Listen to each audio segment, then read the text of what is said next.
अंतरिक्ष में HCM-4 mission launch कि एक इंडियन का इसके अंदर होना, that is something very big news, इसमें तो कोई शक नहीं है।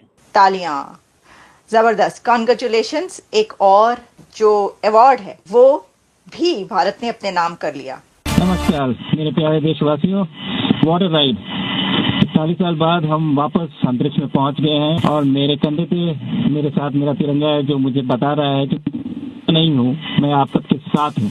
HCM-4 अंतरिक्ष में उड़ान भर चुका है और इसी के साथ शुभांशु शुक्ला ने भी इतिहास रच दिया है।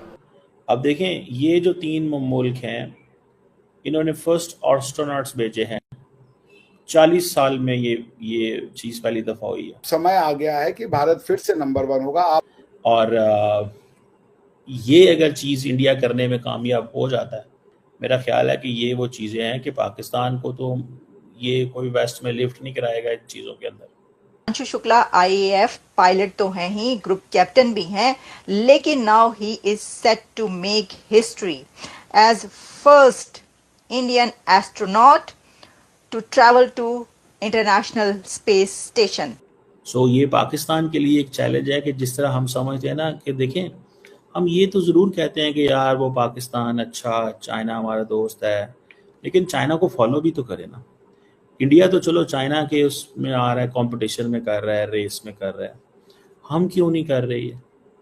नमस्कार। एक और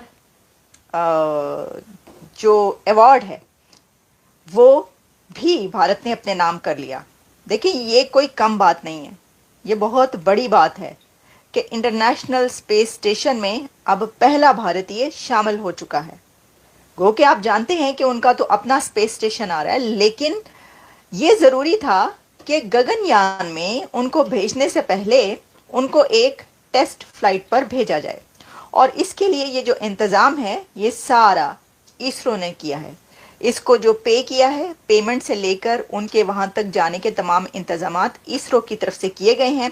और जैसा मैं आपको बता रही हूँ कि भारत की जो इसरो कंपनी है, स्पेस एजेंसी, वो ये उसकी ख्वाहिश होती है, हमने देखा है कि उनका क्राइटेरिया हमेशा से ये रहता है, उनका काम करने का अंदाज ये रहता है कि जब वो कोई मिशन भेजें तो उनकी उस मिशन के ऊपर उनकी इतनी प्रैक्टिस हो और इतने दफ़ा वो उसको टेस्ट कर चुकी हों कि उसमें फेलियर का मार्जिन बहुत ही कम रह जाए। देखिए, उनका एक फेलियर जो काफ़ी साल पहले हुआ था वो आपको याद होगा, लेकिन उस फेलियर के बाद उन्होंने ऐसे लर्न किया है ये सबक कि वो कहते हैं ना कि उसको छुट्टी ना मिली जिसने सबक याद किया। वो कहते हैं कि मकतब इश्क का ये दस्तूर निराला देखा, मकतब इश्क का ये दस्तूर निराला देखा, उसको छुट्टी ना मिली जिसने सबक याद किया। इसका मतलब वैसे तो आपको समझ ही गए होंगे, आप मुझसे ज़्यादा सियाने हैं, मुझसे ज़्यादा चालाक और समझदार हैं।